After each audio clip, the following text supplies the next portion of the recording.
All of you showed up on time, which is great. I think we're waiting for maybe 10 participants out of the 50 that are participating tonight. So really great attendance, which I'm so excited for. I'm going to quickly introduce myself and we're going to jump right in because we have no time to waste tonight. We have a lot to do. And I know it seems like a really simple, straightforward recipe, but it's all about timing. And the longer our ragu has, the better it will be. And our pasta needs to have moments where it rests, etc., etc. Are they able to use their own pasta? You are able to use your own pasta if you don't want to make the pasta. If you want to skip that step, totally fine. Yes, that will cut out a big part of the class. But feel free to do whatever you'd like from home. I won't even know if you veer from the plan. I won't know. All right, so quick introduction. I'm Lauren Mozer. I am the owner, CEO, executive chef of Elle Cuisine. We are a top catering company in Toronto. We are also the exclusive catering company of Toronto Life. COVID hit us really big in a bad way.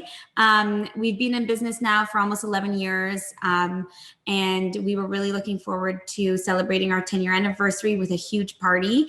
That didn't happen. COVID happened instead, and I had to lay off 90% of my team on March 16th, which was very much one of the most traumatizing professional days of my life. And we pivoted. So we pivoted by launching two different concepts. The first was the Elle Market concept, which if you guys don't know about, check us out, ellecuisine.ca/stay-home-catering. And that's where we do delivered prepared foods. So pre-fee menus, so experiences like higher end experiences for a special occasion, but also day-to-day items that are delivered straight to your door, no contact.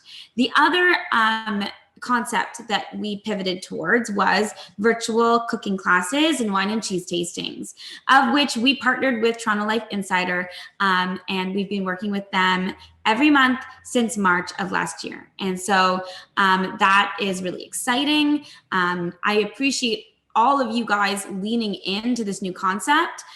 It's one of the pivots that for me has been the most rewarding, just because one of the reasons I love what I do is the hospitality component to what we do, not just cooking food, but being able to enjoy those moments that are shared with food or over food, with my clients, with my friends, with my family. And so at least we're able to share in this experience together, cook together, eat together, and just enjoy each other. So thank you guys for leaning in. And I hope you guys have fun tonight. And I hope you guys sign up for the next one. But I'm going to get right to it. We have 3 views. We have our stovetop view. We have my view. This is the Lauren view. And then we have our cutting board view. There we go, a little preview. I have a trusted helper in the background, and he's going to be managing the view. He's also going to be managing the chat. Sometimes when we do smaller classes, we let people turn their mics on. When there's bigger classes like this one, it's probably best that we keep our mics off and just jump into the chat if you have a question. If you're experiencing a challenge, like just jump into the chat, yell out to me in the chat, and my trusted helper in the background will read the question out to me, and I will address it in real time, okay? I might even ask you if it's okay to spotlight your video so I can see what's going on so that everyone can share in your challenge, because you'll learn the most when you experience challenge, especially in cooking. So we'll all learn from everyone's mistakes, and we'll all learn from everyone's successes tonight. So we are making a traditional ragu alla Bolognese. What makes this a traditional ragu? Well, we are not adding tomatoes really to this. We are using whole milk, we are using stock, and we are using red wine.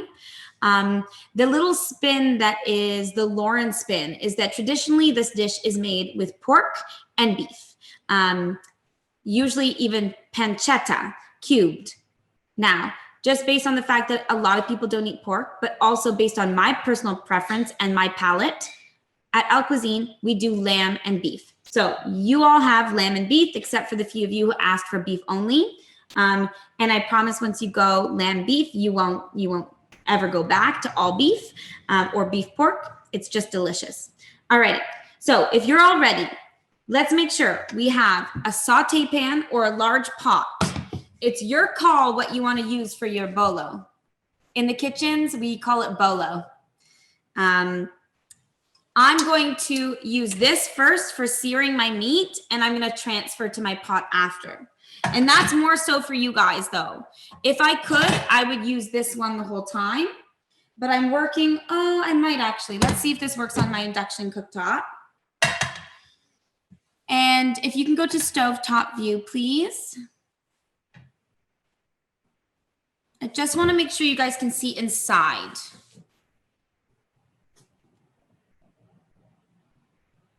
You can pretty much see inside. No, I'm going to stick with my original plan so that you guys can actually see what I'm doing. That said, if you guys can use only one pan, that would be best because you never want to move things from one pan to another. I'm just doing this for you. All right. So turn your pan on high heat and get your meat ready. So open your backpack bags.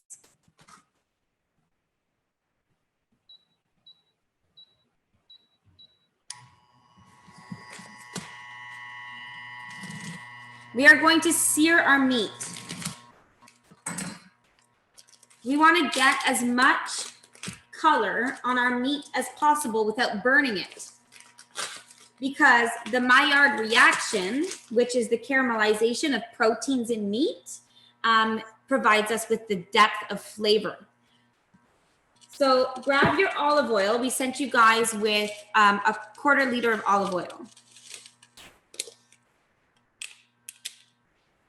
Now we are going to wait until our pan gets to a searing temperature. I did forget my actual really important thing. And that's that if some of you have a glass of wine, I highly recommend cooking this dish with a glass of Italian wine. We're cooking Italian food, drink Italian wine or a cocktail or whatever you'd like. But the thing I always do at the beginning of classes, and I do believe that it adds a good luck charm, is I cheers to you all. So cheers to you all. I'm drinking a lovely Pinot from Italy. So cheers. I welcome you all to enjoy with me. So you never cheers and then don't take a sip. All right. So how are we going to know when our pot or pan is ready? Some of you are going to have a gas stove. Some of you are going to have an electric stove, some induction. I'm working with induction and gas tonight. Induction gets hot really fast. Gas gets hot pretty fast. Gas is good because it maintains heat very well and you can control the heat very well. But it takes a bit longer to get to temp. So rather than just following blindly, I'm going to show you how you know the pan is ready. This is my chef tip. Hold your hand 5 centimeters from the bottom of the pan. If you can hold your hand there for longer than 10 seconds, it's not hot enough. So mine's almost there because it was getting uncomfortable at about 10 seconds, but it didn't hurt. It should kind of burn. You should want to pull your hand away. That's how you know it's hot enough. So I'm just going to wait 30 more seconds.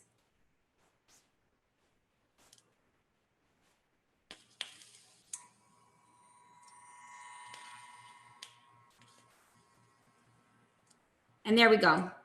I'm at 8 seconds and it's getting really uncomfortable to hold my hand there. So I know I'm ready for searing. I'm going to put the olive oil in, but I'm going to make sure that I have my meat ready because I don't want my olive oil to burn. If olive oil burns and you'll see it smoke, then it will lose all of its lovely qualities. So all of its nutritional value, all of its flavor, and it'll just get bitter. So make sure you don't burn your olive oil. And the way you won't burn your olive oil, so I'm adding about 2 tablespoons, is add your meat right away. And I'm adding it by just tearing it with my hands.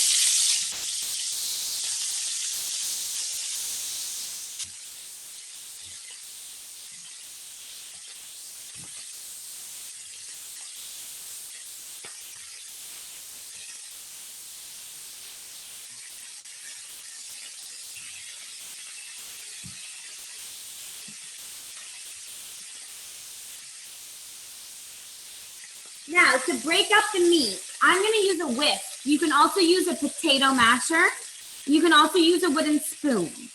I'm waiting until I see some browning happening. And I do right away.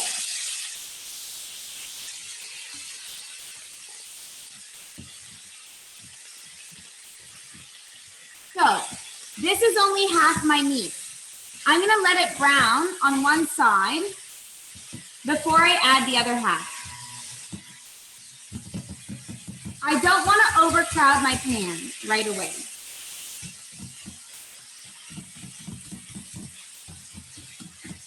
But I want all of the meat to kind of break up. I don't want big chunks in my bolo.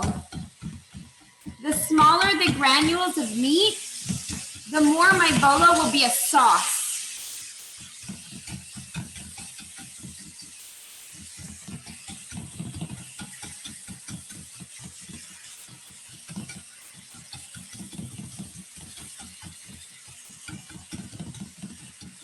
So just keep going and you'll see it's starting to really break up nicely. So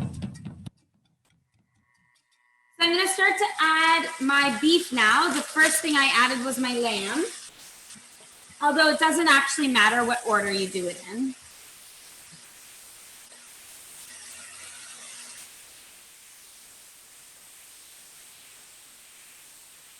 And again, you're just doing it in sections so that the pan doesn't cool down.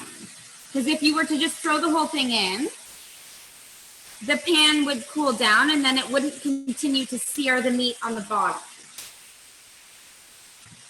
So I'm going to use my trusted whisk again to break this up. And now is when I'm going to start to add salt. I want to season as I go. So we've given you guys a little thing of salt and pepper, a little blend, which works perfectly. Add a pinch. And then just keep using your whisk or your potato masher to break up the meat.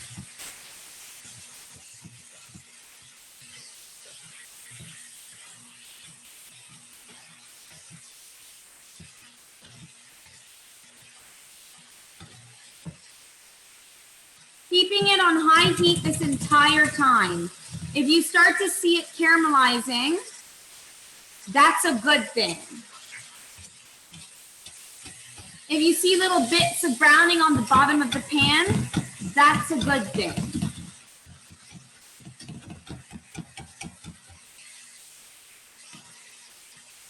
For those of you who ordered more than one kit, make sure that you have a big enough pot to keep pace with us. So you're gonna wanna put all your meat, like you'll wanna double it up. So just use a bigger pot and put 2 in at a time. Because if you say bought 2 or 3 boxes, sorry? Yeah, that's good. Sorry?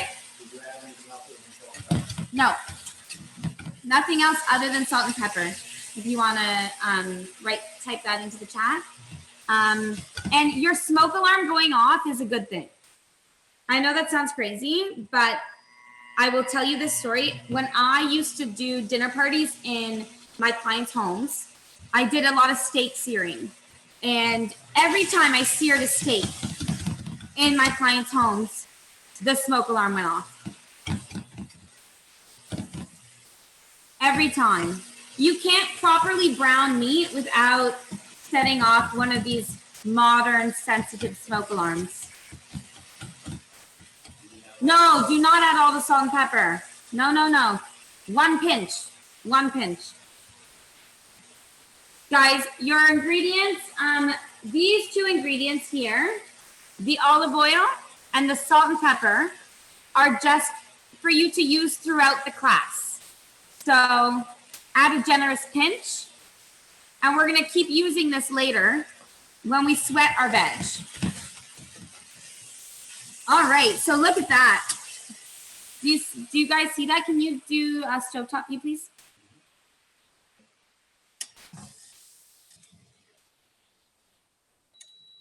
All right, so you see all of that caramelization almost like burning on the bottom of my pan? That's really good.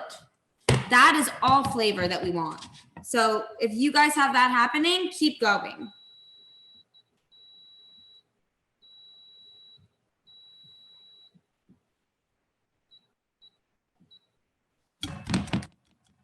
And you'll see a lot of fat is rendering out of this.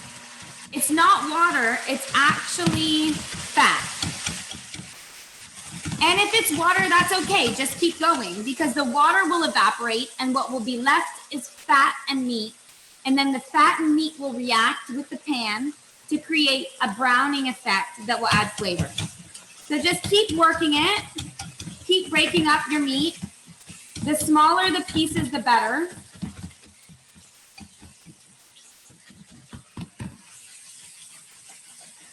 Scrape the bottom of your pan to release some of that browning if you fear that it might burn.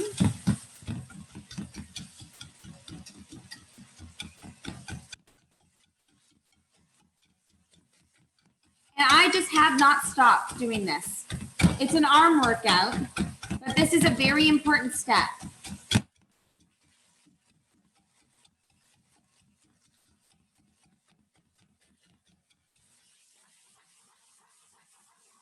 Stir it around a little bit.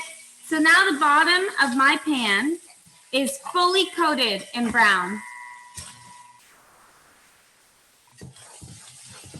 So what that means is that it's time for me to remove the meat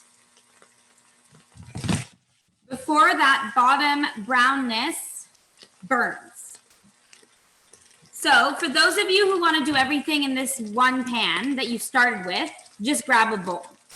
For me, I'm going to add this meat to my pot. I'm happy to slow down. That said, I'm not willing to risk burning my meat. So I am ready. I'm going to put my meat in my pot. And you'll see what I mean by that. That's stuck to the bottom. So now I'll wait for you.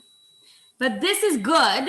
But if this burns and turns black, it's bad. So this is where all the flavor is.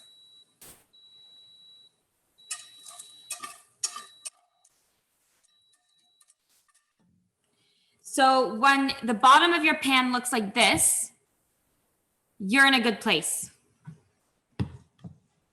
So I will wait for you now before I move on to the next step. You guys let me know once you have your meat and pan browned like this, or seasoned as we call it in commercial kitchens.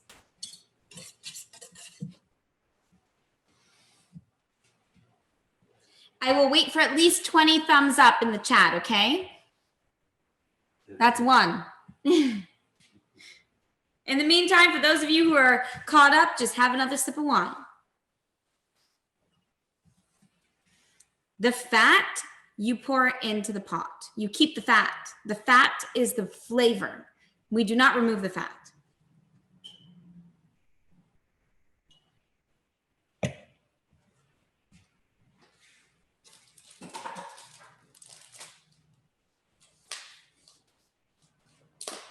So you just let me know when there's at least 20, okay?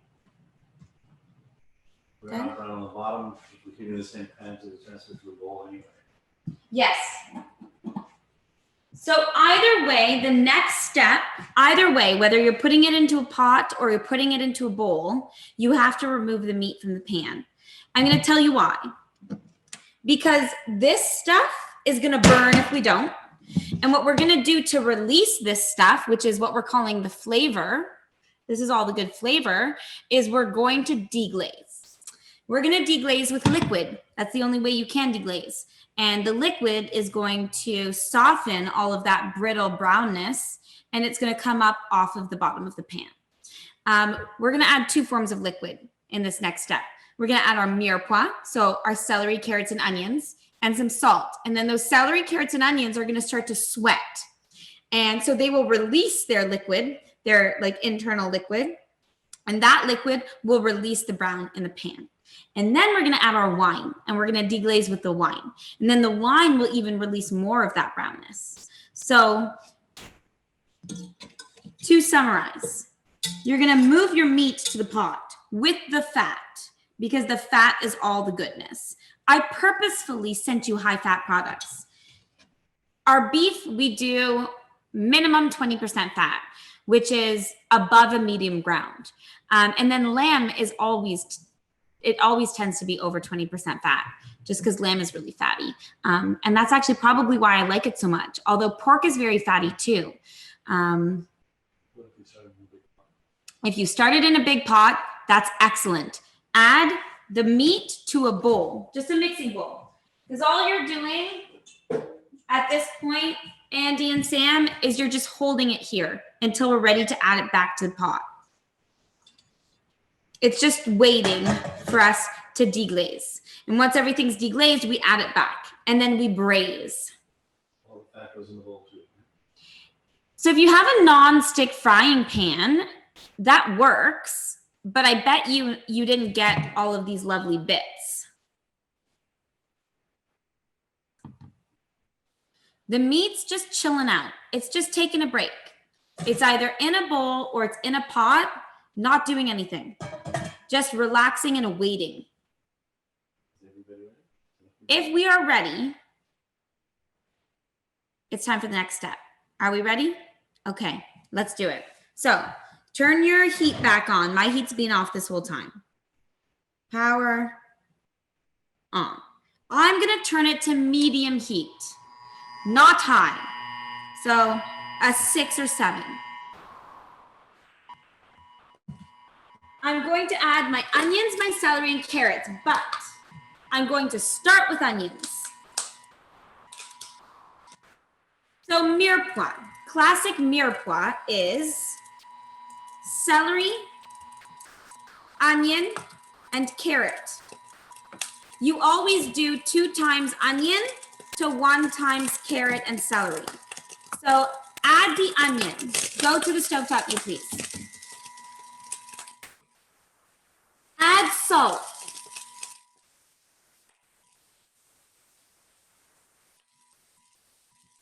And remember, low heat for now. So I'm adding a pinch of salt. You can do the salt, pepper, or you can do just salt at this stage.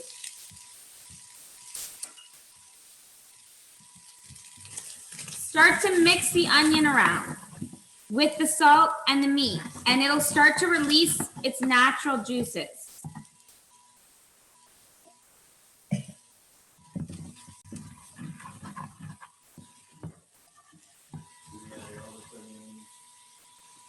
So what I'm gonna do is I'm gonna just add a little splash of olive oil.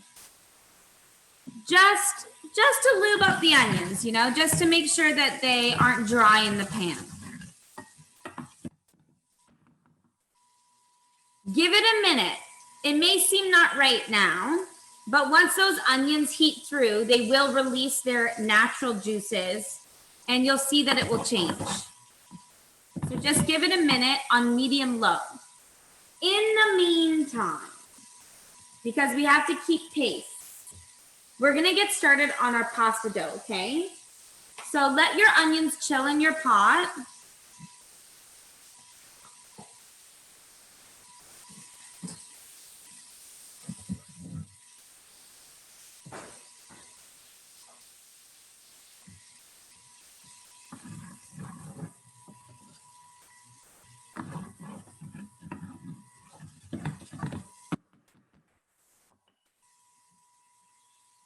And grab your double O flour and your eggs. And if you can go, perfect, thank you. All right. So if you are all with me, we have so far our onions in our pot deglazing on low heat. So I'm at like a 4. And if it's at a 4, if it's on low, you don't really need to watch it so much. Nothing bad is gonna happen, but make sure it is on low. Now I'm gonna grab my eggs. I'm gonna take them out of their packaging.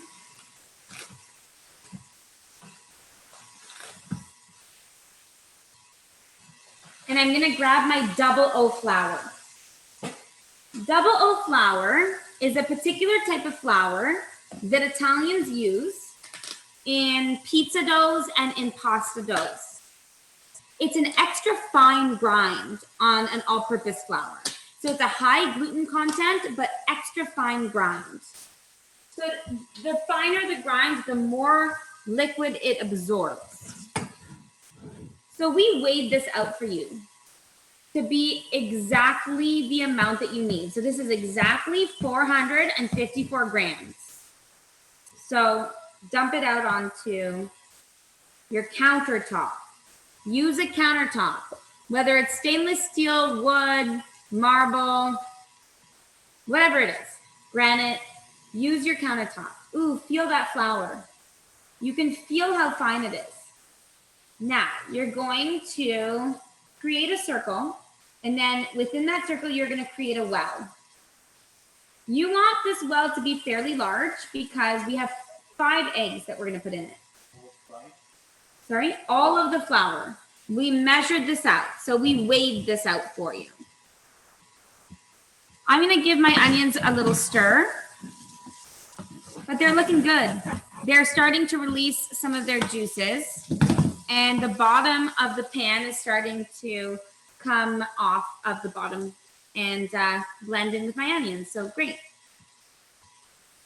You don't need to switch every time. Okay. So, tagliatelle dough is different than, say, an agnolotti dough or even a cavatelli dough.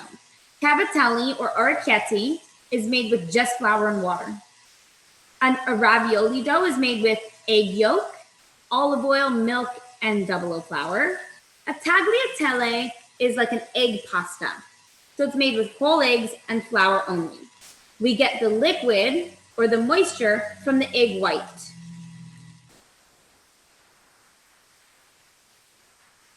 All right.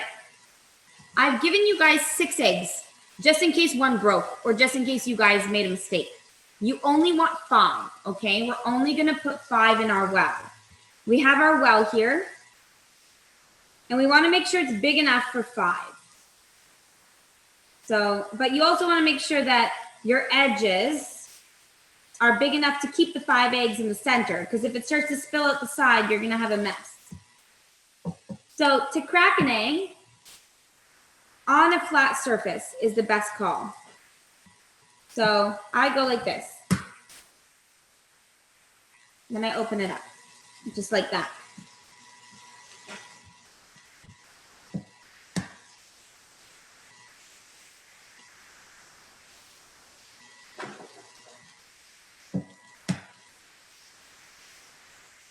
So do that until you get to 5, not all 6.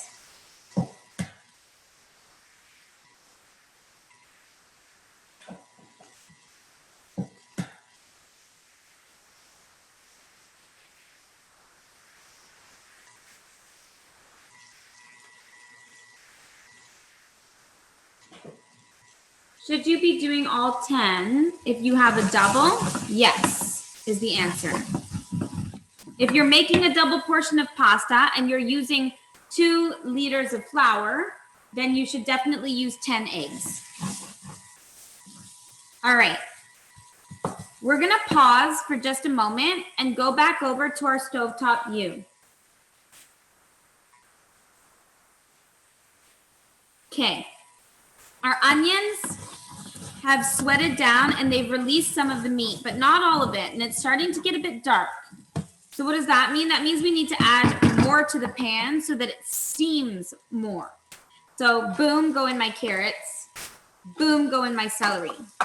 Now what we're doing is we're creating a sofrito. So I'm gonna add a little bit more of my olive oil. And I'm gonna add more salt and pepper.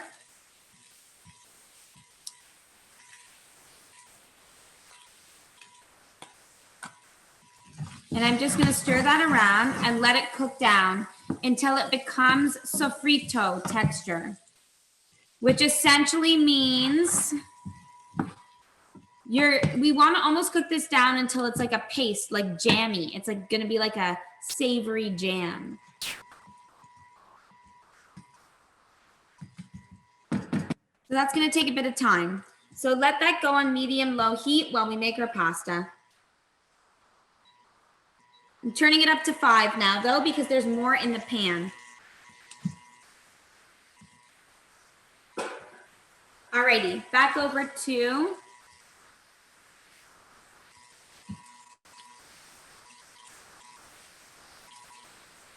this here. Great.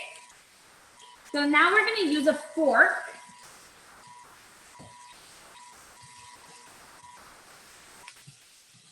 Where's the fork in there?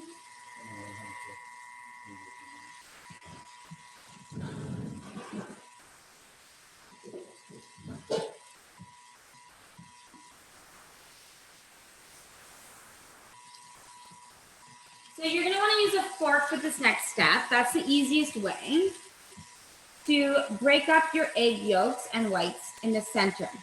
And be gentle.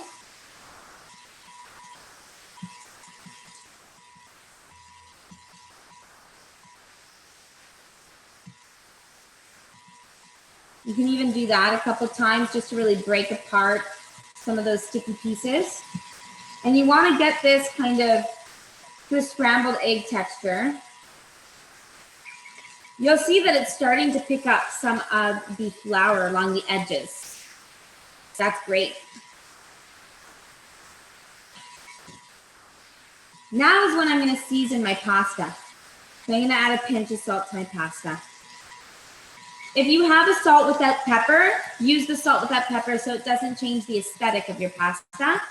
If you don't have just basic salt at home, you can use the salt and pepper. It's not going to make it taste bad. It's just going to make it look different.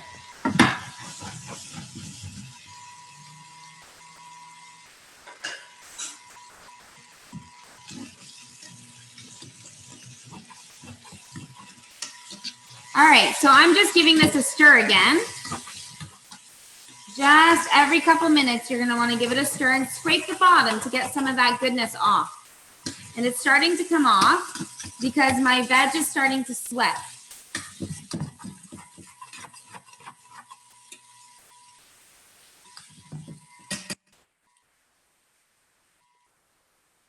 All right, back over to my pasta. So now that we've broken up most of our egg white and we've mixed that with our egg yolk,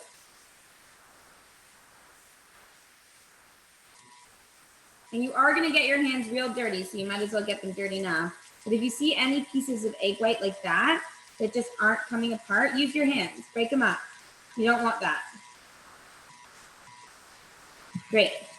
So now I'm just going to start doing this motion where I'm going in circles, and I'm watching as the flour is being picked up by the edges here.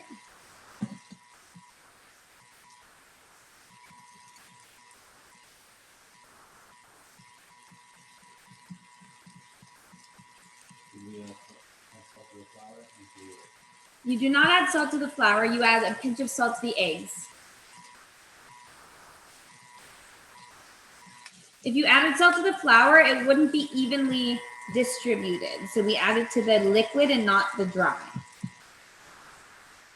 So I'm starting to pick more flour up and so what I'm going to do now is I'm going to start to take my hand and push this in. A little bit, just a little bit, not a lot, just a little bit. And then just keep going so that it picks up more flour. And this may seem tedious. It requires patience, but it's worth the wait if you go slowly. You can start to sort of flick some of this top stuff in if you want, but never let the barrier break. And the more slowly you do this, the more smooth your pasta will be.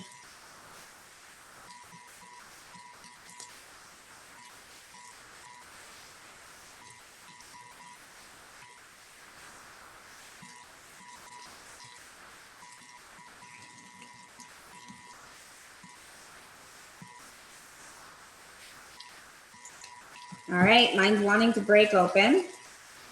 No bueno. So I'm gonna hold it. And you'll start to feel it getting thicker. And the thicker it gets, see, it's bleeding out. You see, I did the one thing I said not to do. I got impatient. Keep stirring. I'm just gonna keep my hand here. Hold the leek.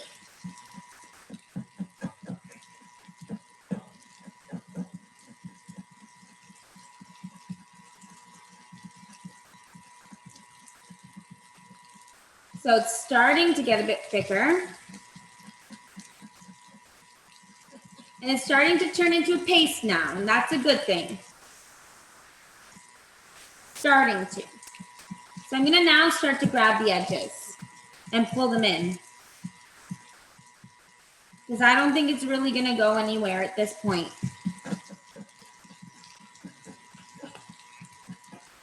Because the texture has changed. Make sure you're keeping an eye on your pan. So now I've got a paste, almost like glue. So I can take my hand away from my leek. And I'm gonna take the edges out and I'm just going to push them in. And now is when I'm gonna start to fold it into itself.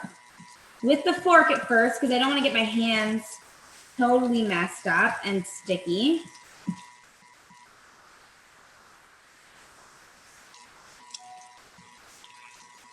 Cool. So now that it's nice and piecey like that, I'm gonna start to bring it together with my hands. But before I do that, I'm just gonna give my bolo a bit of a stir.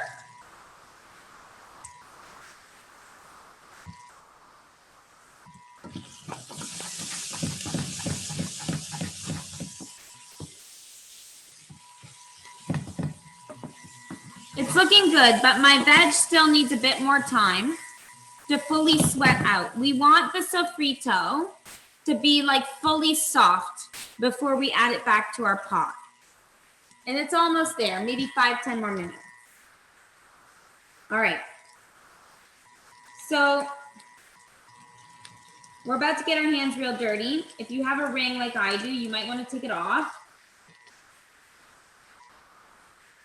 Otherwise, they're going to get super gunky. And start to fold it onto itself. Just lift it. Lift it onto itself.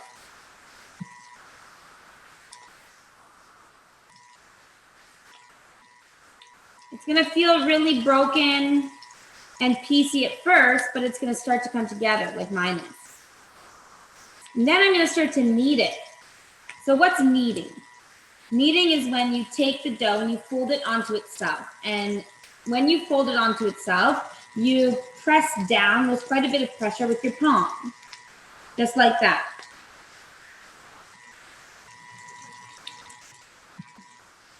So I'm going to want to knead this here for at least 10 minutes.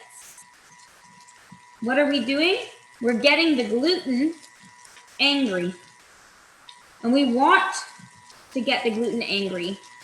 We want the gluten to become elastic.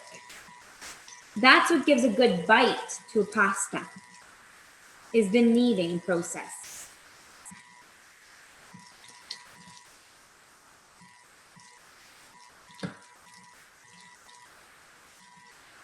So you got a couple little pieces like that just laying on the board. Can you read that question out to me? It's supposed to be water at the bottom of the vegetable. Yes, absolutely. That means your vegetables are properly deglazing your pan.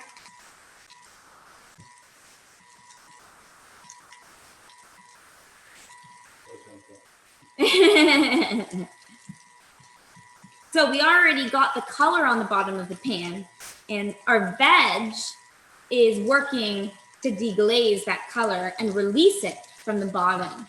So the more moisture, the more steam that veg adds to the pan, the better it will release all of that goodness so that it becomes part of our sauce. Then you're supposed to add the semolina. No, do not add the semolina yet. Okay, so my dough is getting a little bit sticky. We are not going to add semolina yet. Semolina is for when we roll it out. Although if you don't have all-purpose flour at home, you can use the semolina. So I've got a little bit of extra all-purpose flour with me for rolling only. If you guys have all-purpose flour at home, just dust the bottom of your counter with flour. And you just want to do light dusting. So you don't really want to mess with the recipe here. We just want to make sure it's not sticking to our palm as we need. So do you see how I'm doing this? And I'm putting quite a bit of my body into this process. So I go down, and then I grab this with my other hand and pull it over. Down, pull it over, down, pull it over, down, pull it over. And it's gonna get tougher and tougher as you go because the gluten is getting angrier and angrier because it doesn't like being worked like this. But this is what gives us a good texture in pasta. So just keep working at it. You might work up a sweat. I am. But it'll be well worth it. And the more you work it, the smoother it gets.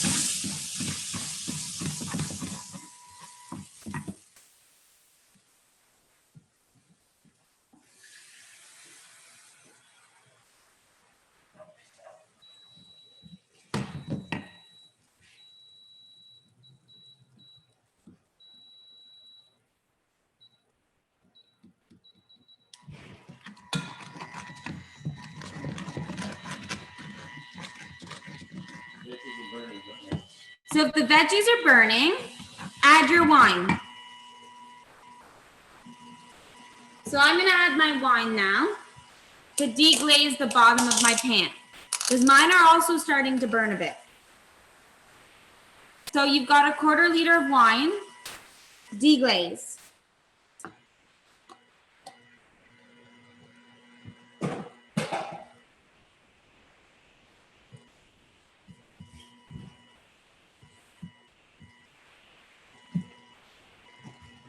And now you're going to use all that liquid to release all of those burny bits.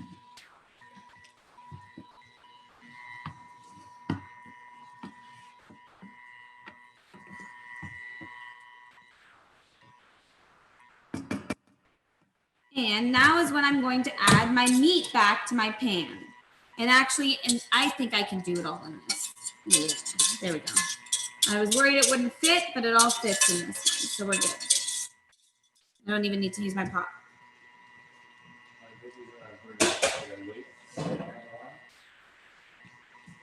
No. That's what I mean by different ovens and different stovetops react differently. I would say we want to get everything into the pan now because we're at 6:15 and we want to be eating by 7:15, and we want this braising for a good 45 minutes to an hour. For those of you who ordered 2 to 3 boxes, you may even want, after you make what you're going to eat for dinner tonight, I would leave the rest in the pot for 3 hours. Because the more meat you have in the pot, the longer it will take to develop all of that lovely flavor. So the longer you let it sit, the better. 2-3 hours is awesome for a bolo. An hour, hour and a half is also totally fine. Cool. So I'm simmering. I'm going to turn it down to a 5. So medium heat. Now I'm going to add my beef broth and my milk. And then I'm going to add a little bit of my tomato paste.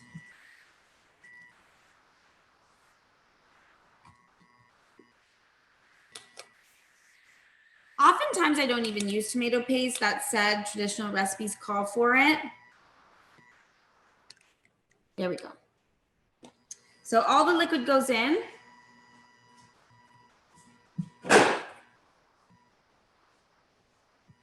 And we've given you 2 ounces of tomato paste.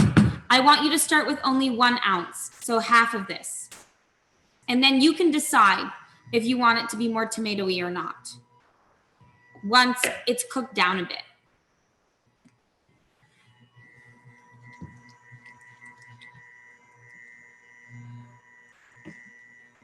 So you're gonna wanna bring this up to a simmer, and we're gonna wanna simmer this for the next 45 minutes. So I'm gonna bring it up and then turn it back down. Because whenever you're bringing something up to a simmer, you wanna bring it up on high heat and then turn it down. Now is when I'm gonna add my herbs as well. So I'm gonna grab my rosemary, my thyme, and my bay leaf.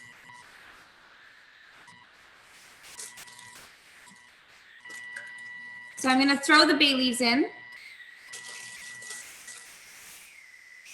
And I'm gonna take my rosemary and thyme, and I'm not even gonna chop this. I'm just gonna shove it right into the middle here, and I'm gonna pull it out at the end. So these are our flavoring agents.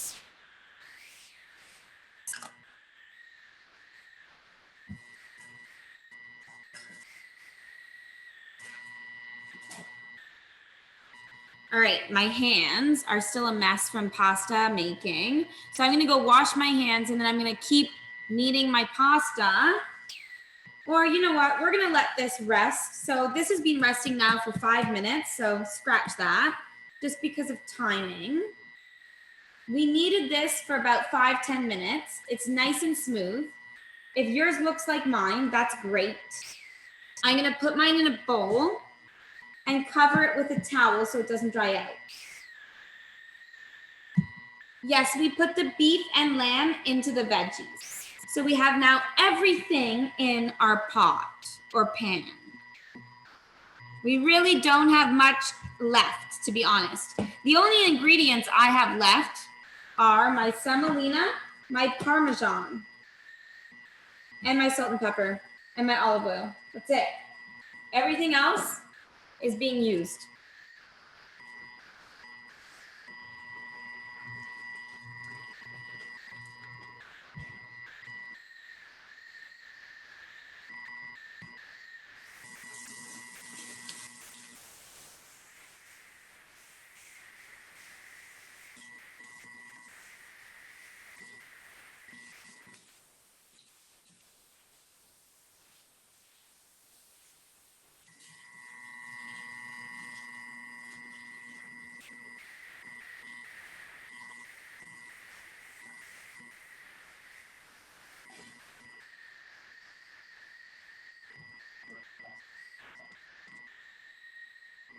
The pasta is too dry.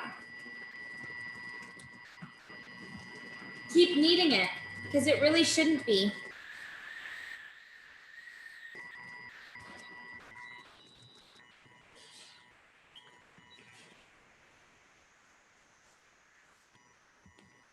There's really no reason for your pasta to be too dry. If anything, mine was a bit wet. And then I added more flour to my tabletop. And we measured out your flour, and did you add 5 eggs? It's piecey until you knead it. You need to knead it for it to come together. I'm gonna take a towel and just lay it over top of my pasta. You cannot overwork the dough. It should feel tough.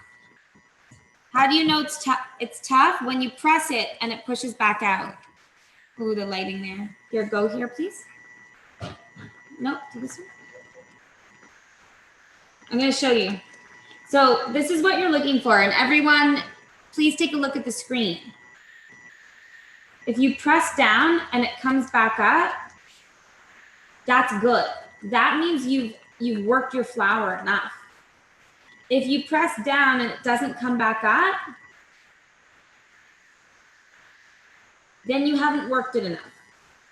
It should feel tough. It should feel like it's fighting against you. And that's why we need to let it rest now for 15 minutes before we start rolling it out, or it's going to be impossible to roll out. So let it rest. Put a towel on top so it doesn't dry out. just like that. And set it aside. And now is a good opportunity for you to clean down your tabletop area, because we're going to use this area again to roll out our pasta. And we want the surface to be as smooth as possible. So I'm just going to take 2 minutes to clean this off. While my bolognese, and it smells amazing, you can see the steam. It's bubbling away. And so what's happened here is the milk has almost like separated and come to the top. That's not bad. That's good. That means the fat and milk solids have separated from its liquids and it's doing its thing, which is exactly what we want it to do. It smells amazing, which is a good sign. And how are you guys doing with your bolo? Is it smelling good? Give me some feedback in the chat on the bolo and how it's going.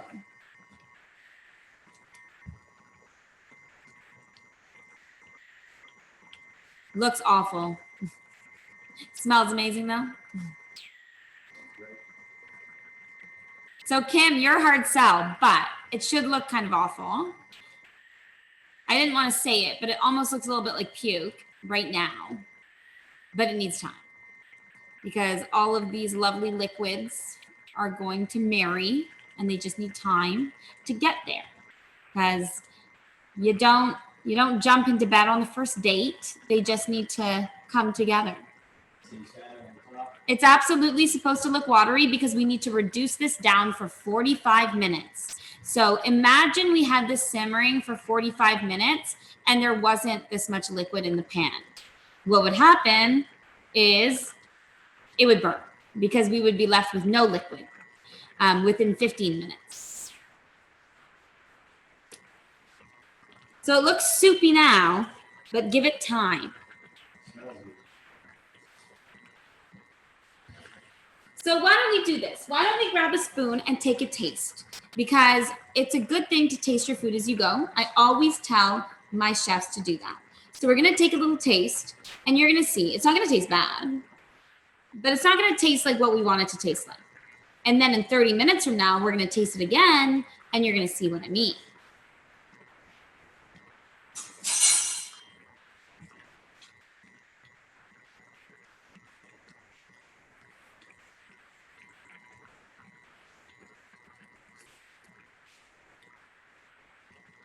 I mean, it doesn't taste bad,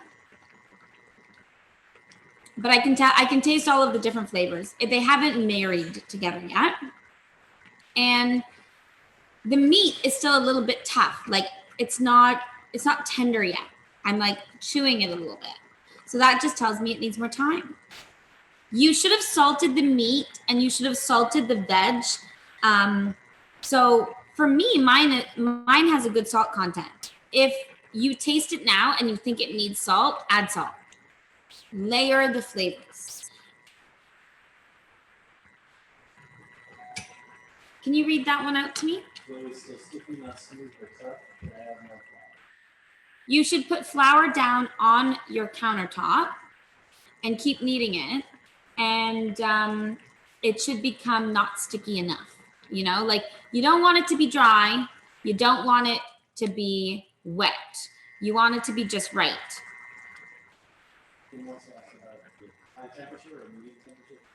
I've got it on a simmer. So simmer for me is like a medium low. But so long as you see bubbles, but not too aggressive, maybe if you can go stovetop view. Cover the dough with a towel. So this is a simmer. It's not a raging boil, but it's not a light simmer either. I just spilled some of my liquid. Let me take that little wipe.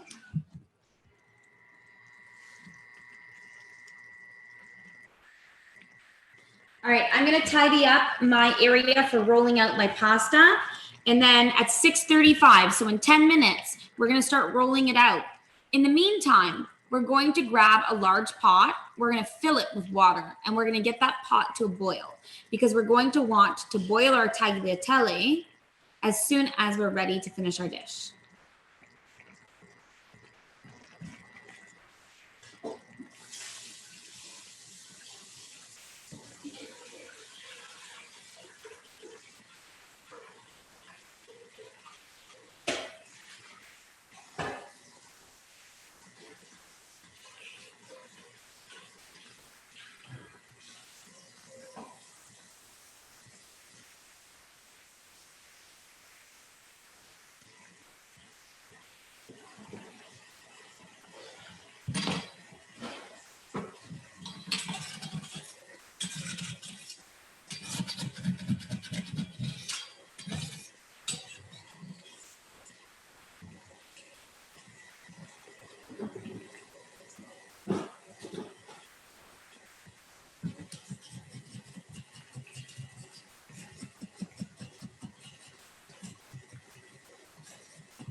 It smells and tastes great. Good. Clean, water is on, and good shape. Good. This is really.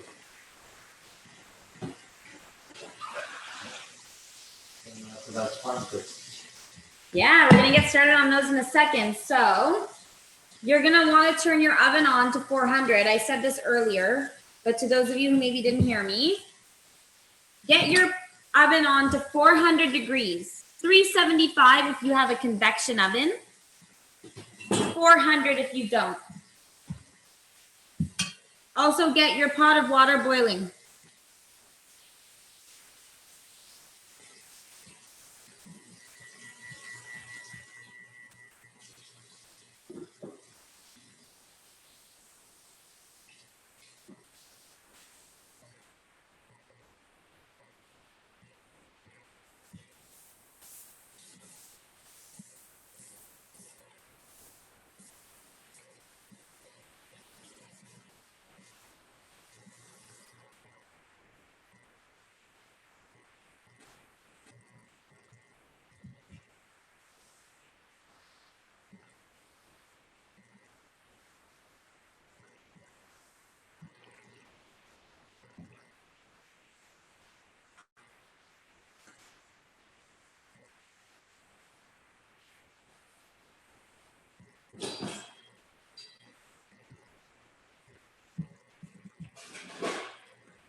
All right, I'm back. Do you want to go to my view? I'm back after cleaning my countertop with a steel wool, although you may not all want to do that, but I did that just because I really want it to be nice and smooth for when we roll out our tagliatelle. I've got my pot of water going. On the back here, I've got my oven on 400 degrees, okay, to do our parm crisps. My oven is already preheated. I will wait for those of you who maybe have not yet preheated your oven, but we might as well get our parm crisps ready to go. So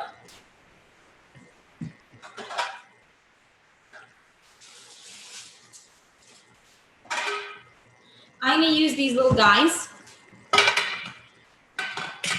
I'm gonna pour myself another glass of wine because it's time for those of you who wanna join me.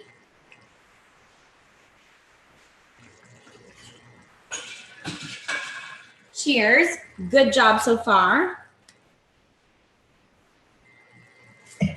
We sent you all with parchment paper. Depending on the size of your sheet tray, Just make sure you cut the parchment paper down so it fits perfectly. You don't really want it to, so you don't want the parchment to come up on the edges. It needs to lay completely flat. It needs to be perfectly set on the bottom. Otherwise, your parm crisp will be wavy. The bolo is starting to smell really good.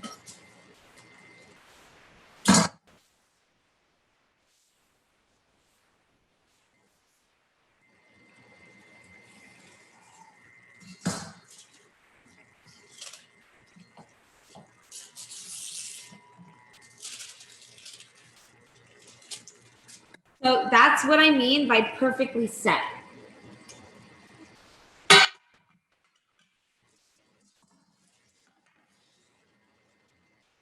So do you want to go to the, yeah, perfect, thanks.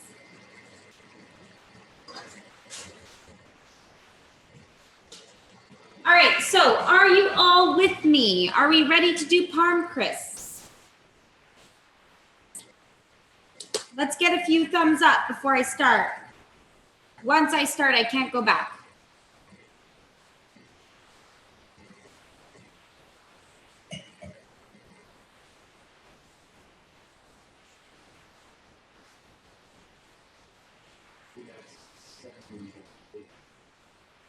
I'm gonna wait till we get to 20.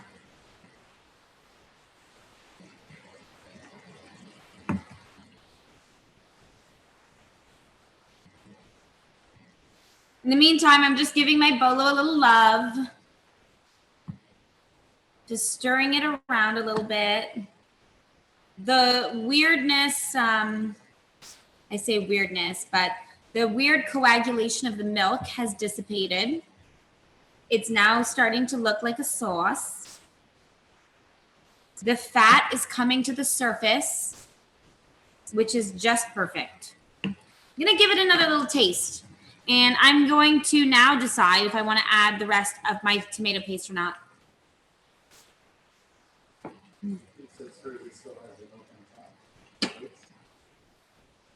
Stir it around a bit, Kim.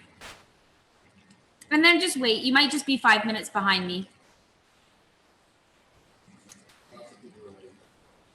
I'm going to add the other tablespoon of my tomato paste now.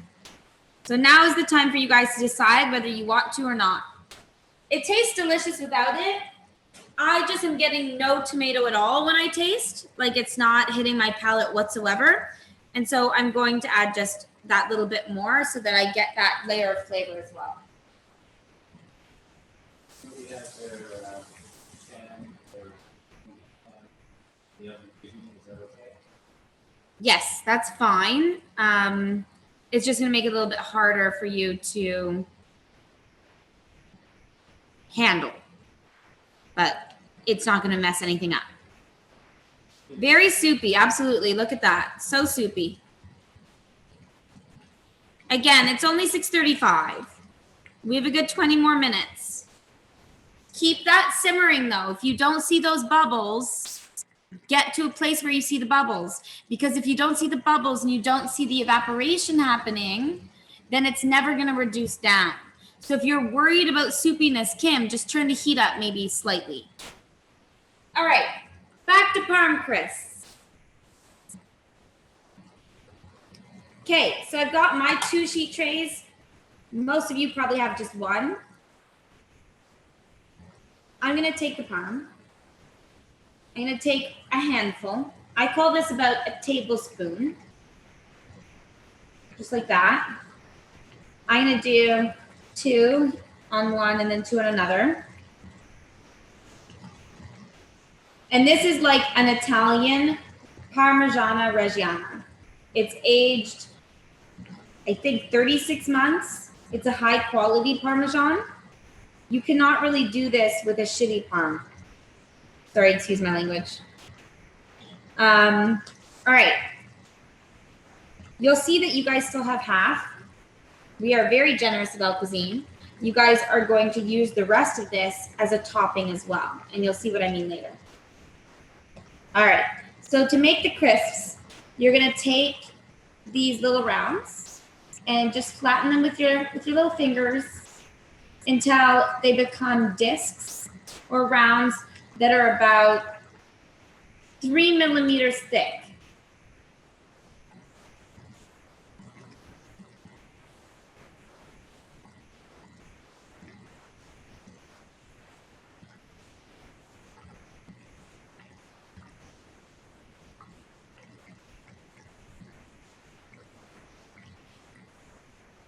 Cool. So I've got 4 discs here. I'm gonna pop this into the oven. What am I looking for? How am I gonna know they're done? Well, I'm gonna use my senses. I'm going to smell them first. The first cue that I need to check on them is gonna be aroma. So right away, you're gonna smell almost like when you're making a grilled cheese. Yes. What? Oh, great. You're right here. Perfect. When you are making a grilled cheese and the cheese spills out of the edge and hits the pan, and it starts to burn and caramelize, but it smells kind of good, that's exactly what we're going for. That's the smell you're going to smell when you know it's time to check on it and it's close. The other thing we're going to look for is color. That's how we're going to know that it's ready to take out of the oven, and that it's crispy enough, because it'll never actually be crispy when it's hot. So you can't tell it's crispy until it's cooled down, which makes it kind of difficult to know if it's ready. So I know it's ready by color because I've done it 1,000 times. So you're going to look for color. And this might be a really bad joke, especially given the climate and the current times, but we're looking for a fake tan look, orange tan look, a Donald Trump tan look. That's literally what we're going for. There's nothing quite like it. So bad joke, maybe distasteful, but it's my joke, so I'm gonna go with it. So pop this in the oven. We're gonna wait for Donald Trump orange and the smell of grilled cheese burning. That sounds crazy, but those 2 facts are what are gonna make our parm crisp amazing.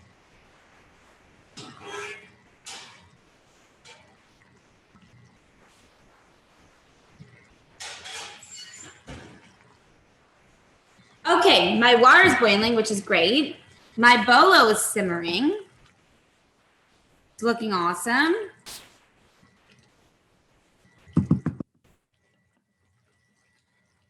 So what time is it? Ooh, it's 6:38. The parm crisp, how long? Everyone always asks me how long. If you want to go back to my view, let's talk about this for a minute. How long is, for me as a chef, a terrible question. There's no perfect answer. And sometimes my chefs come to me with that question, and I just tell them to bugger off because that's a bad question. It's ready when it's ready. It could take 5 minutes in my oven and 25 in yours. There's no way of knowing other than using your senses. So smell, sight, use your palate, use touch. That's how you'll know it's ready. Realistically, it won't take longer than 20.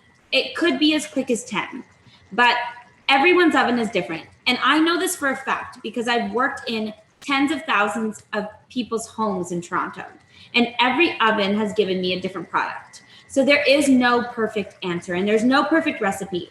And so sometimes when I recipe develop, I almost hate writing down all these little tips and tricks. And you'll notice in my recipes that I've sent you, there is no time. It's because I'm against that. That's just not what I'm about. Nothing's ever ready in perfect time. Every oven is different. Every ingredient is different. So even if you say 1 lemon in a vinaigrette, what size of lemon? What time of year? Because, when it's in season, it's going to be sweeter than when it's not in season, when it's going to be more acidic. So there is no perfect recipe. You have to trust yourself. We call this method in cooking. I'm a method-based cook or chef. I'm not a recipe-based cook or chef. So many of my clients ask when I'm going to come out with a cookbook. I just don't know if I could ever write one. Because for me, cooking is not about following a recipe. It's about trusting your gut and like really just feeling the food. Like method acting. What's method acting?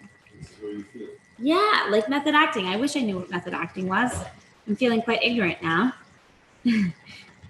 My trusted helper in the background, though, was in film for a long time, so he says yes, it's very similar. Okay, so we're gonna start rolling out our pasta, and this part is gonna take some work. We're gonna have to put our body into it. How many of you have a rolling pin? And how many of you are using an alternative to a rolling pin, like a bottle of wine?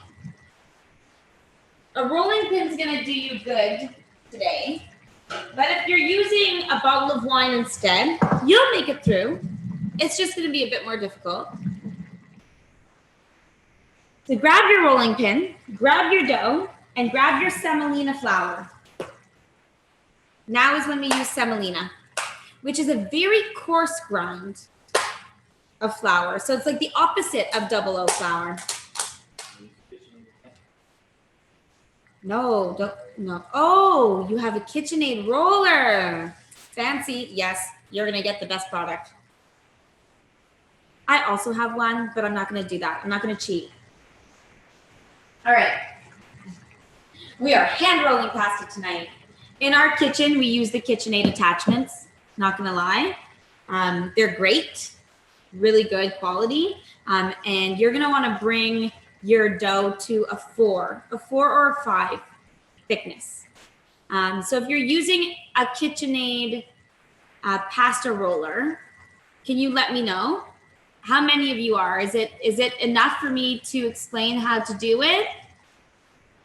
More than one? Okay, more than one is enough. Okay, so if you're using the KitchenAid attachment, you're going to be much faster than us, but you're going to use a very different method also.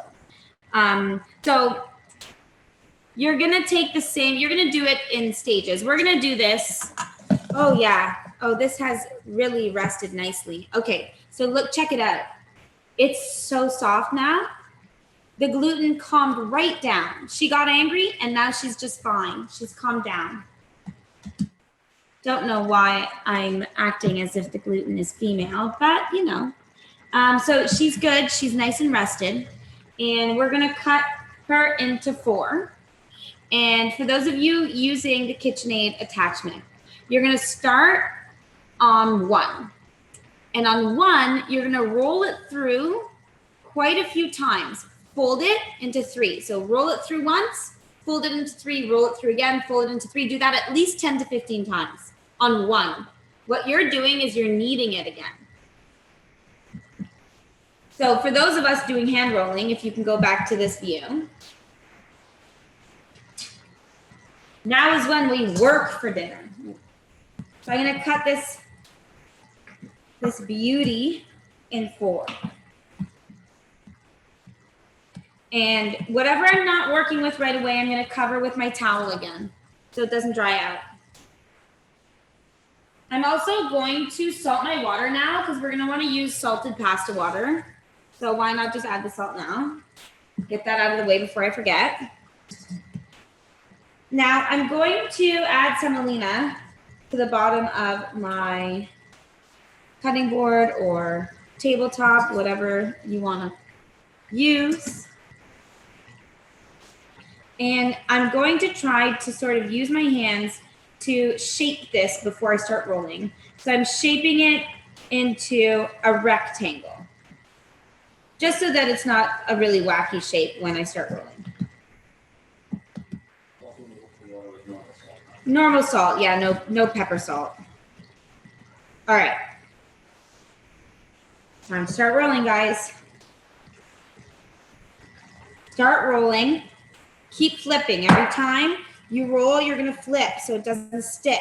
If it starts sticking, you need more semolina.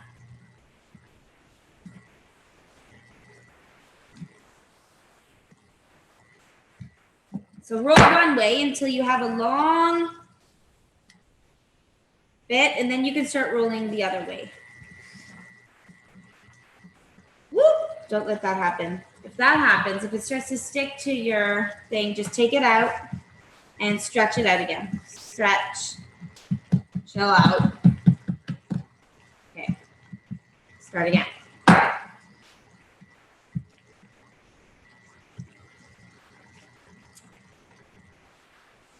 So she's starting to stick again, so I need more semolina.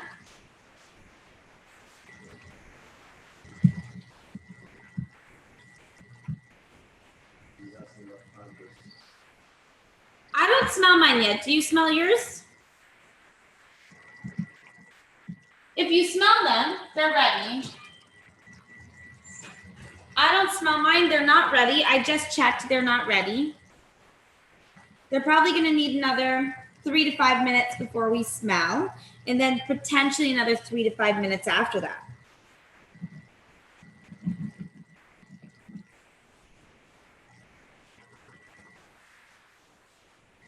All right. So the thinness we're looking for is about the thinness of 4 sheets of paper stacked. If any of you can conceptualize that, props to you. Otherwise, I would probably say that's about 3 millimeters. Imagine this. It's going to double in size when you boil it. So if you want a nice thin pasta, make sure you get it nice and thin. But for this purpose, with our Bolognese, because Bolognese is quite heavy, we definitely don't want it to be super thin because it won't stand up. It will not stand up to the Bolognese if it's too thin. But if it's too thick, it'll be a bit toothsome.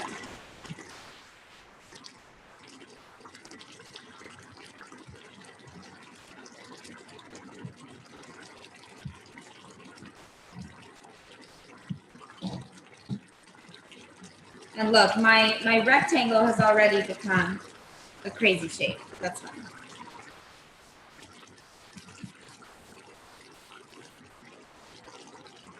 I'm almost there in terms of thickness.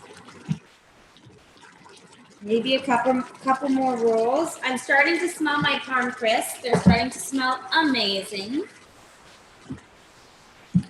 So I'm gonna say it's probably time to give them a little look-see.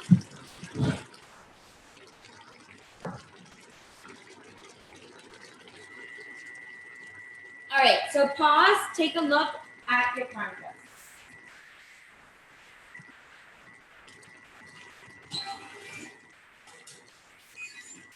All right, so mine are getting there. They smell amazing. They smell exactly like that burnt cheese coming out of the grilled cheese. But they're not quite orange enough. So they need maybe 2-3 more minutes. Not longer though. All right. So here's my pasta. Actually, I'm going to show you. So look how thin it is. It's perfectly thin. Now,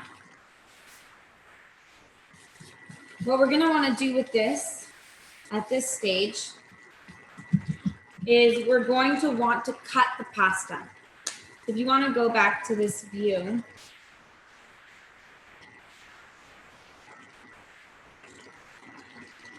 I'm going to put quite a bit of semolina in between the layers so it doesn't stick together. You're going to want to make sure you have a very, very, very sharp knife. Because really what we should be doing at this stage is letting this rest, but we don't have that kind of time because we said we'd end at 7. We're probably going to end around 7:15. So take this, start to fold it. Dust semolina each time you fold. Make sure your water is boiling.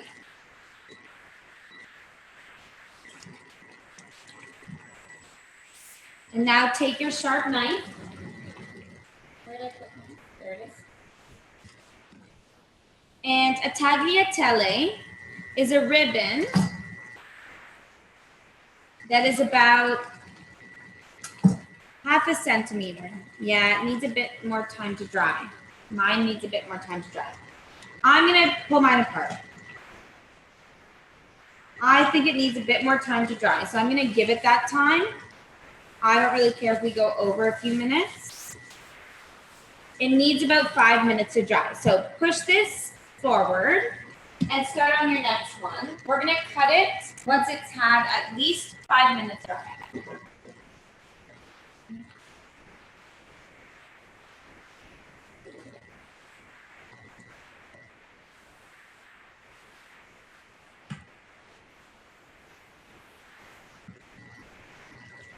Because this is quite a rushed class for what we're doing, not in a bad way, because I think it's always good to learn how to do things quickly. But if this dries out for 5 minutes, you'll see a huge difference when you start to slice it. So let that dry out as a sheet and work on your next one.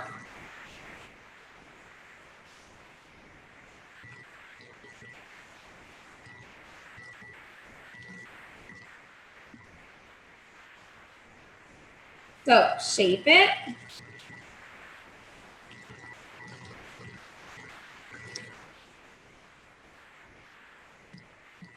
How's your bolo doing? That would be also a good time to give it a little look-see. Make sure you're not ignoring it.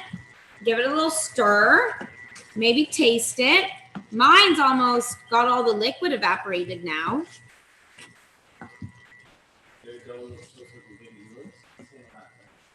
Sorry? Yes.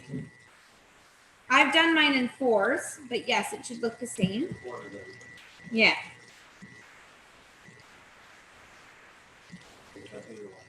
Yeah, it got much bigger when it rests. I'm gonna give my bolo a quick taste.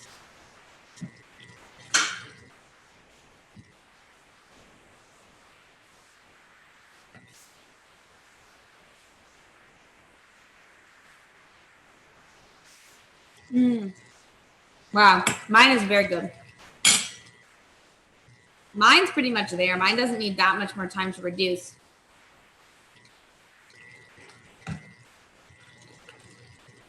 Like, look, when I pull it away, the pan is dry.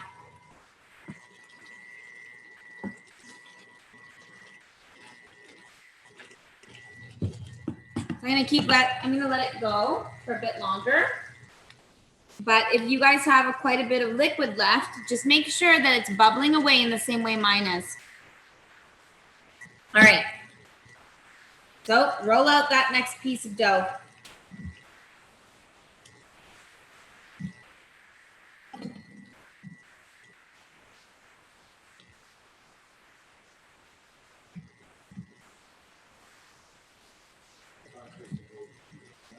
Yeah, if your carcass are ready, good call. It's been about 3 minutes. Let me check on mine too.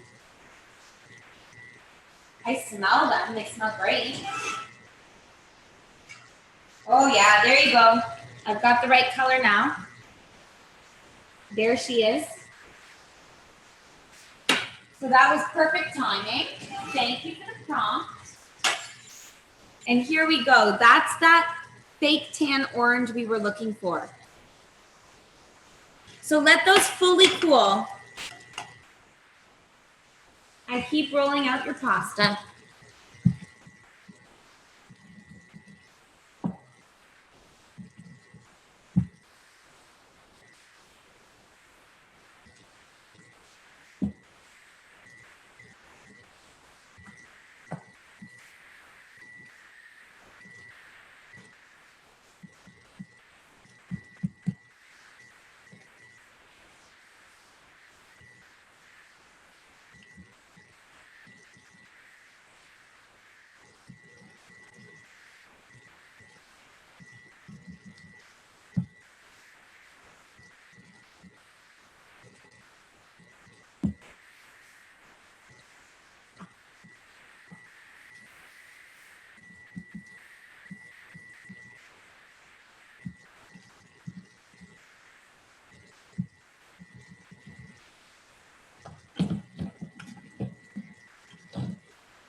Sorry? Great.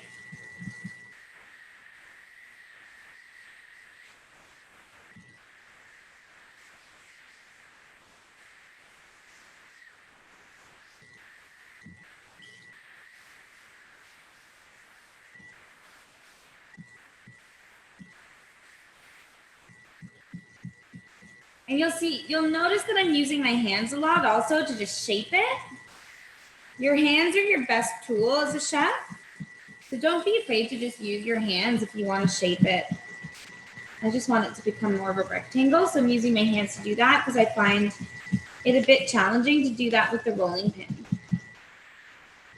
The rolling pin helps control the thickness, and then my hands shape it. Perfect. I'm gonna lay this on top of my other sheet with tons of semolina. And this sheet's already starting to dry out. Perfect.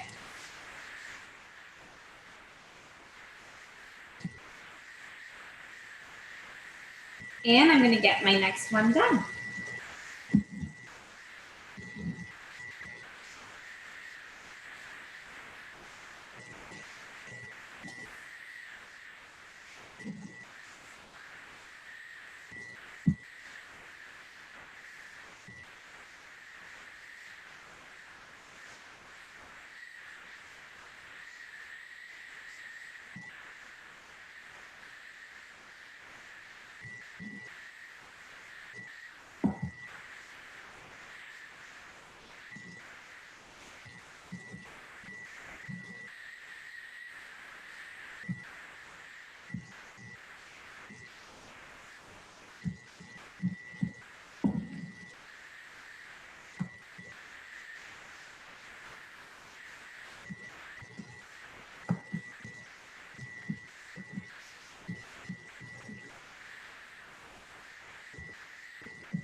Beauty.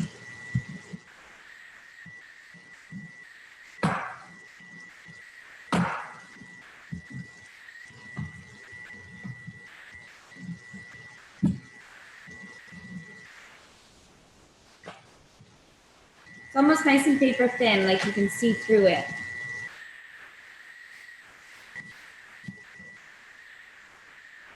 Dry out a bit. All right, I'm gonna start to cut my pasta. If y'all are with me. So I'm gonna go back to my original sheet.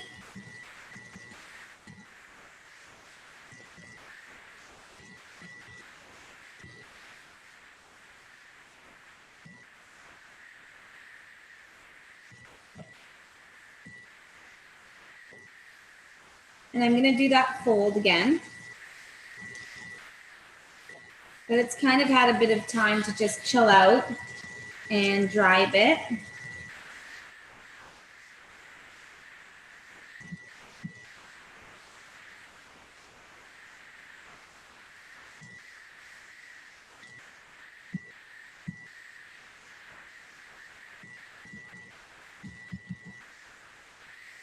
Make sure the semolina is nicely dispersed all across the surfaces. I'm gonna fold once, fold the second time. And then I'm going to use my knife. I'm going to cut the edge off and start to cut.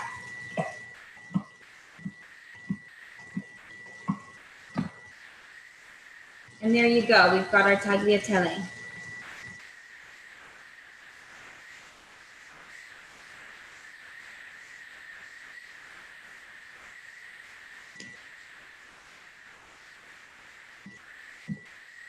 Technically, if you like a longer tagliatelle, it depends on how you like it. I'm going to give my bolo a little stir because I'm completely out of liquid.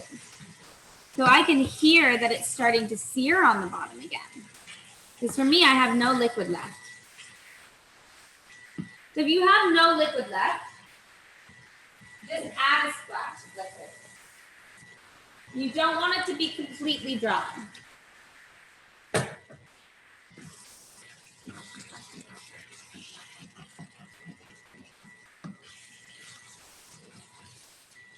Now would be a good time to also take out your herbs. So all these big stems you can just pick out.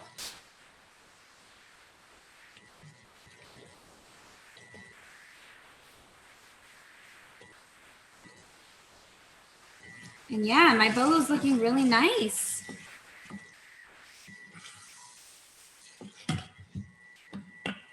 Really beautiful. I'm going to turn it down a little bit.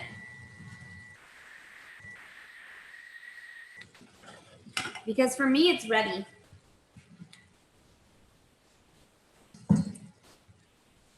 All right, so to continue with my tagliatelle,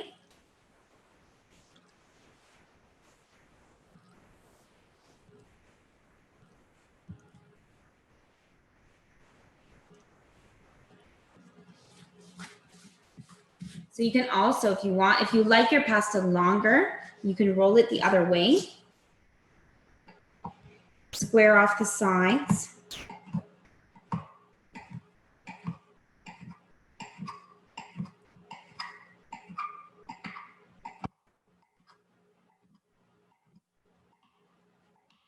And again, you're looking for about 1 centimeter in width.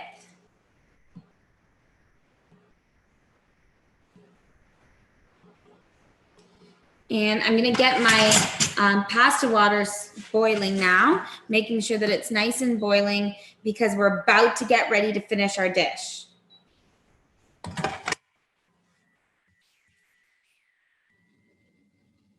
How's everyone doing?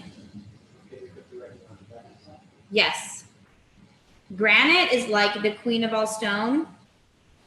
I love granite because you can put hot things on granite. You can cut on granite. It's a very hard stone, so kind of that's the length I like.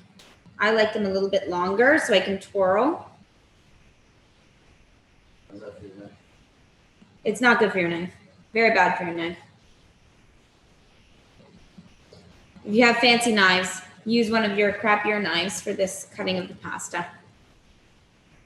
All right, so I've got my first portion of pasta here.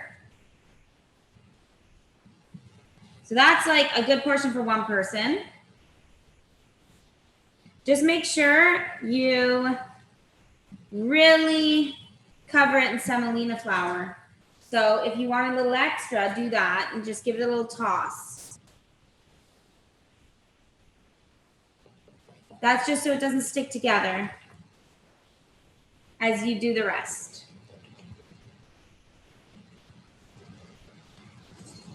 You can twirl it like that if you'd like.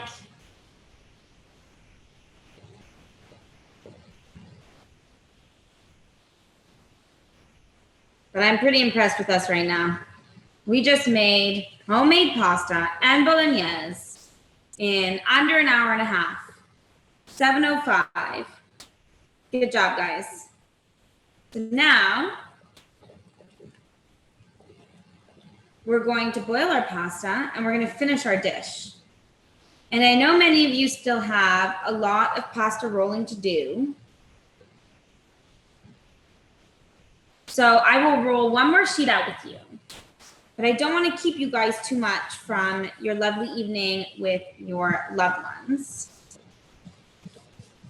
So after this cutting of the pasta, I'm going to show you how to boil and plate the pasta dish so that we're done by around 7:15, 7:20.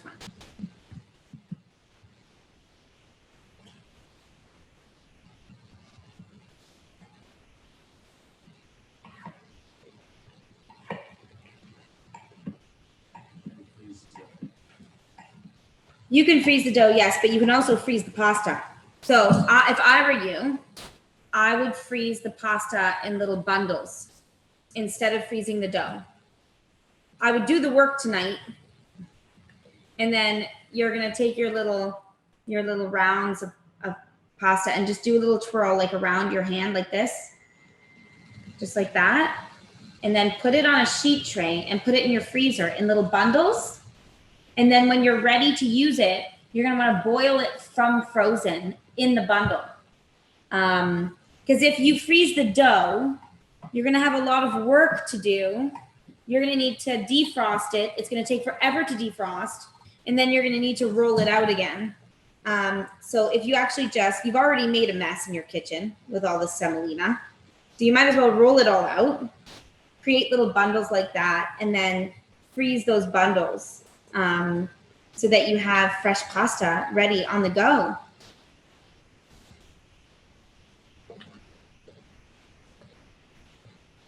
Oh, look at these guys, are so nice and long. I love working with pasta.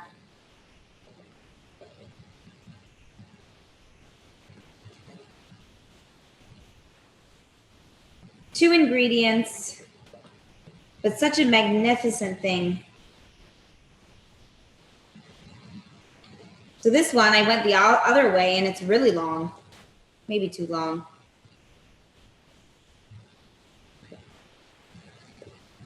That's what's fun about pasta too. You can do whatever you want. There's no right or wrong way, in my opinion. Maybe if you ask Rob Gentile, he would disagree, but in my opinion, you really can't go wrong if you have a good dough. You can do whatever shape you want.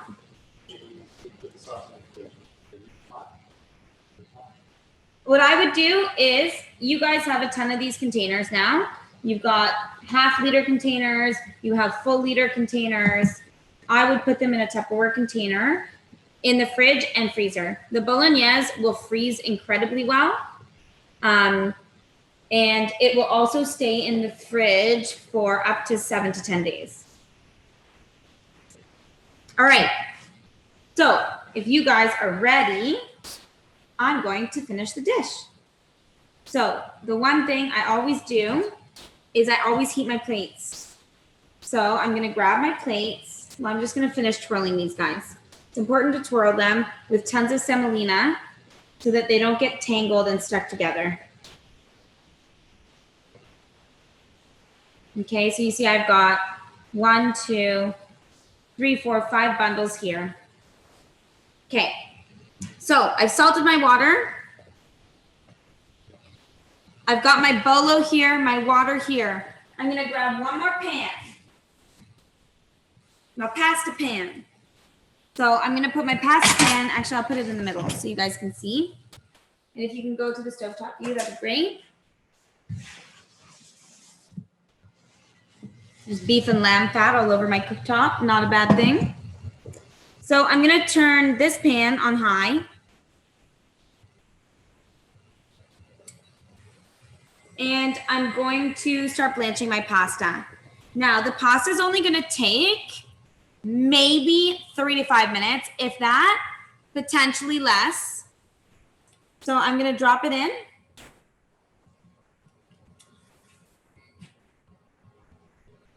I'm gonna do 2 portions, and I'm gonna throw my plates into the oven. You never wanna serve hot food on a cold plate. So if you put your plates into the oven for 30 to 60 seconds, they'll heat up nicely. And then it's like restaurant quality service and food at home. Our parm crisps look amazing. These 2 stuck together, but oh no. Don't do that, but stained glass. It looks like stained glass. It's so pretty. If you drop them though, they turn into a million pieces like I just did. My pasta is bubbling away. It looks great. It's probably been about a minute already.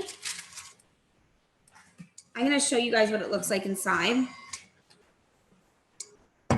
If you can just go stay on stovetop. So it's already doubled in size. It looks really great. I'm now going to keep it going for 30 more seconds and then throw it into this pan with a bit of the pasta water and my bolo.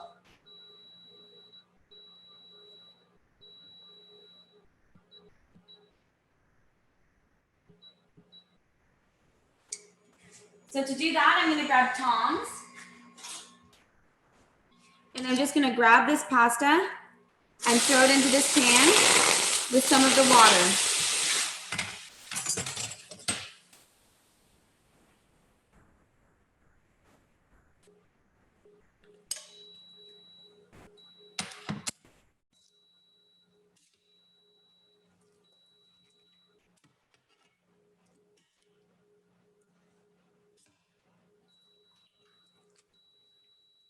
Beautiful.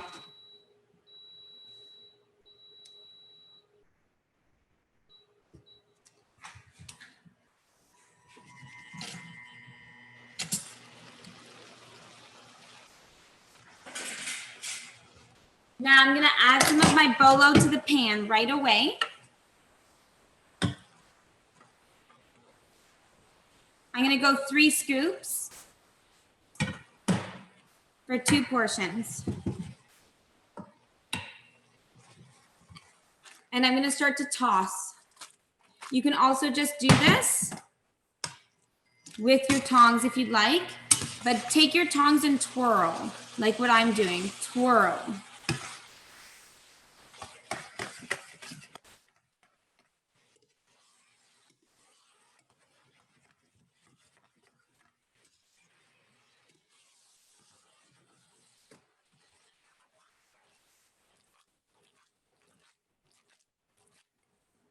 I'm going to add a little bit more pasta water. Because to make it perfectly saucy, we want it to be a little bit liquidy. And then my last secret trick to getting a nice creamy finish on this pasta is keep tossing it so that the starches in the water combine with the fat of the bolo and create a sauce. So you see that? You see that sauce right there? That's the pasta water with the bolo. Now what we're gonna do, because our pasta is perfectly cooked, I just pinched it, I can tell, is I'm gonna add parm. And this is not a traditional way of doing it, but I love to add parm at this stage because it creates a creaminess. I'm gonna turn the heat off. And now I'm just going to toss it.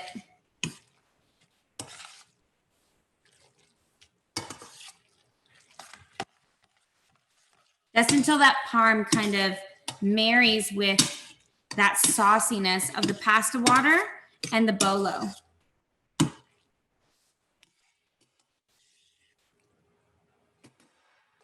And it looks pretty great. I'm gonna pull my hot plates out of the oven.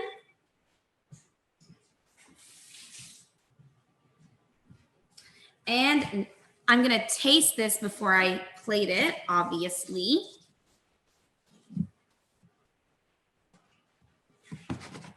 So now is my time to take a little taste, okay? So what I'm gonna do is I'm just gonna do that with some tongs. I'm just gonna break off one of these noodles and taste it with some of the sauce. Really good. Delicious. Okay. I'm happy. Take your plates out. Maybe go to my view now, but do the, if you can put the screen down a bit for final plating. Do it over here. Yeah, just as we did before. Perfect.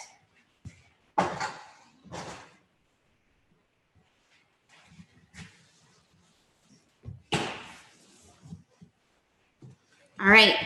So I've got my pasta al ragu, my Bolognese al ragu with my tagliatelle. I've got my 2 hot plates. Ooh, they're really hot because I left them in for longer than 60 seconds. It's okay.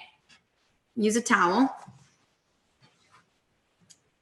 Now, to do a proper twirl of the pasta, I'm going to use the tongs again. And I'm just going to twirl them like this. And then pick that pasta up and put it in the center and then just let go. And it'll sort of stay in the center of the plate like that. So do the twirl in the pan. Just like that. And then pick it up and place it down in the center of the plate.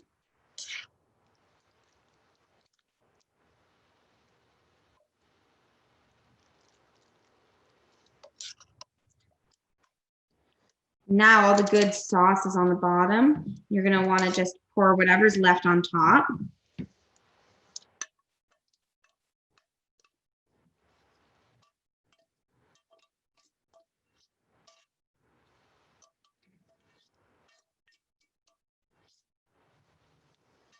And now we're going to do, so here are my gorgeous plates.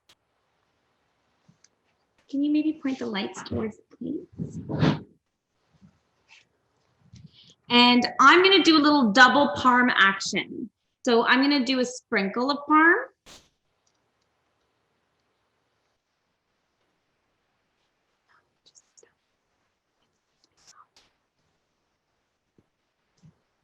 And then I'm going to take my parm crisp and I'm going to place it right on top like that. So that's one look.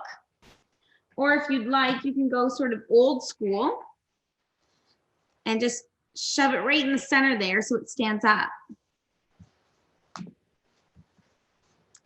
So there we have it, guys. We've got our fettuccine al ragu with homemade bolognese. How are you guys all doing?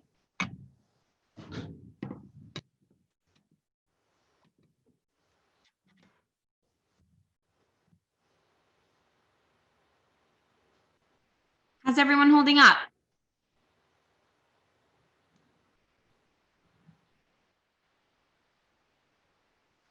Delicious, it's delicious, it's good. Okay, well, this is the thing. With this dish, you want to eat it right away. It's going to die in 5 to 10 minutes. So I'm going to leave you all now so that you can enjoy this. And if you have any questions or any follow-up concerns, feedback, shoot us an email, send it to Dustin and Chantel at TL Insiders, or reach out to me directly, Lauren at ellecuisine.ca, or you can find me online at info@ellecuisine.ca. But I really hope you enjoyed this meal tonight. And I hope that you have enough pasta to freeze some portions for another night too.